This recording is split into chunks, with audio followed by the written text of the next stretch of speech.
Salut à tous, c'est Pang de la chaîne, bienvenue sur cette vidéo qui aujourd'hui va parler posture et questionosophie et ça peut aussi aider les personnes qui débutent l'hypnose ou en tout cas qui sont dans cette recherche vis-à-vis de qu'est-ce qu'ils peuvent faire, comment ils peuvent le faire, etc.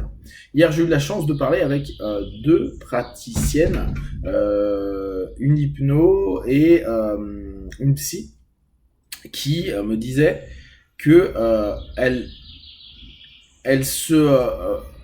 avaient en fait une façon de travailler qui était plutôt très maternante, très accueillante, très empathique, etc. Elles me disaient ça de façon un petit peu euh, mal à l'aise, du genre ouais mais c'est peut-être pas bien. Alors ce que je leur disais, je dis mais non, chacun a sa façon de bosser et il n'y a pas une façon qui est meilleure qu'une autre.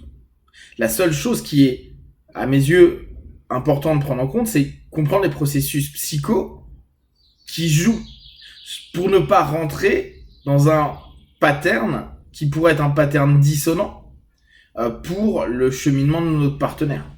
Par exemple, on peut être maternant, mais on n'est pas obligé de rentrer dans un syndrome de sauveur.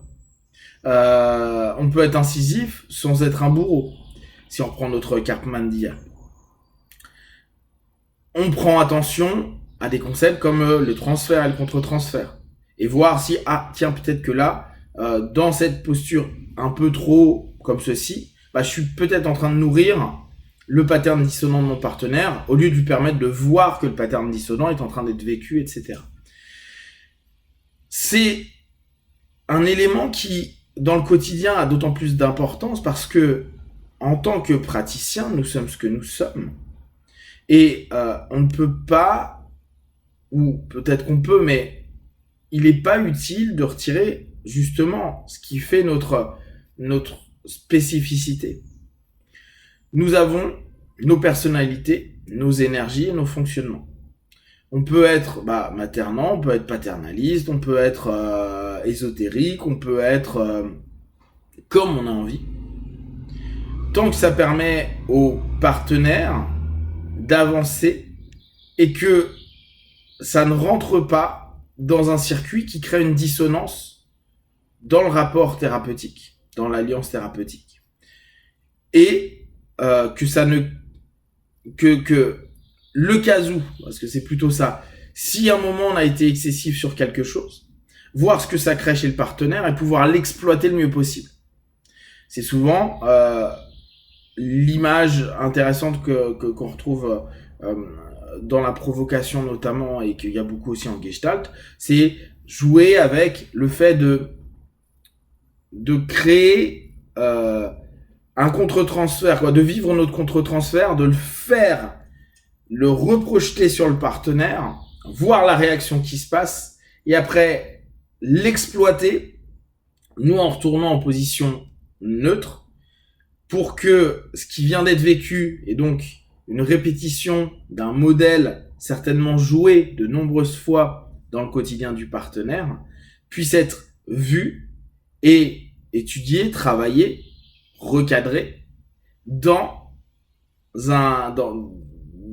justement un cadre thérapeutique, et donc avec possibilité d'un accès à une compréhension, une suggestion, une mise à plat de ce qui vient d'être vécu. C'est pour ça que on peut avoir la pratique qui nous convient avec notre personnalité, mais ça demande une chose, l'étude plus globale de ce qu'est la psycho et de différents concepts psychologiques. Après, bien sûr, il y a des tendances, il y a des choses qui s'opposent, etc. Soyez avec vous-même le plus clean possible, à savoir, ouais ben moi ça me convient parce que par exemple ça en Gestalt ils le font et ils t'expliquent qu'ils le font parce que ceci, cela. Ok, bah si pour vous c'est clair et que vous êtes à l'aise avec ça, au contraire, faites-le. Ne tentez pas de modéliser les autres. Je l'ai dit régulièrement sur beaucoup de vidéos, mais la PNL a tellement transpiré dans le monde dev perso et accompagnement que souvent on dit bah faites comme Mimile, faites comme Hellman, faites comme Pearls, faites comme Satyr, etc. ou Bendler, Grinder, etc. Alors que le problème, c'est que ça enlève complètement l'authenticité de ce que vous êtes. Ça vous construit à ne pas être vous.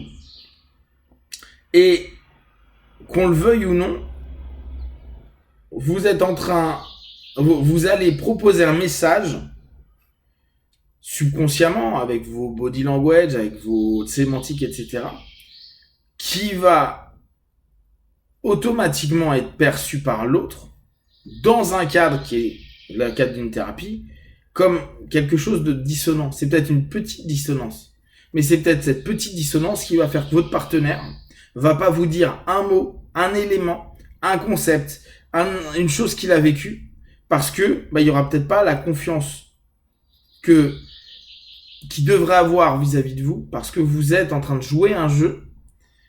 En tout cas, vous êtes en train de vous mettre dans un rôle qui n'est pas vous.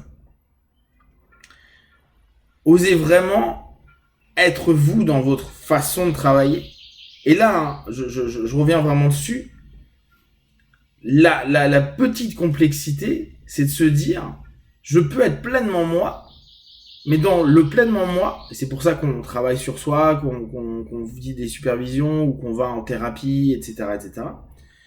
Il faut qu'on se connaisse suffisamment pour savoir aussi ce que ça enclenche. Si je suis trop maternant, si je suis trop paternaliste, si je suis trop doux, si je suis trop empathique, ou je suis trop distancié, ou si je suis trop ceci ou cela. C'est ultra important parce que vous allez à la fois voir la force et la faiblesse de votre posture. Alors, je sais que intellectuellement parlant, on va se dire « Ah, mais nos problèmes, moi je peux m'adapter. » Donc, je ne suis pas simplement une facette. Seulement, je pense toujours qu'il y a une base, un socle de fond. Qui est-ce que vous êtes? Et oui, vous pouvez mettre des surcouches. Mais les surcouches seront, qu'on le veuille ou non, influencées par ce que l'on est. Donc, mieux on se connaît, mieux on admet ce que l'on est, plus on ose utiliser ce que l'on est, mais on va dire retaillé dans le modèle professionnel, et plus vous allez vous sentir libre, vous allez mieux comprendre, et dès lors, par reflet, votre partenaire pourra se lâcher, s'ouvrir, se permettre d'eux, parce que va y avoir quelque chose de beaucoup plus vrai qui va se dégager de votre travail. Donc, je vous invite vraiment à aller voir votre façon de travailler. Quand vous dites « Ah, mais je suis peut-être un peu trop », rendez-vous compte en quoi vous estimez que c'est trop. Mais osez quand même valider que ce que vous faites, c'est vous. Et c'est bien de pouvoir vous exprimer, vous, en tant que praticien. Faut juste être certain que ce soit bien orienté. C'est à vous simplement de jauger l'écoulement de ce que vous êtes en train de proposer en étant vous, en tant que praticien, tout en restant pro et en connaissant vos théories, vos pratiques, et inclure tout ça pour permettre à votre partenaire, lui, d'aller le plus loin possible, de la façon la plus juste pour vous, avec votre modèle et avec ce que vous êtes, et lui permettre, lui, de s'épanouir également. Si vous avez des questions et des remarques, vous partagez sur Facebook, YouTube, j'y répondrai le plus rapidement possible. Comme d'habitude, de tout ce que je propose, ne prenez que ce qui est bon juste pour vous. Testez, observez, analysez et concluez. Be one. Ciao.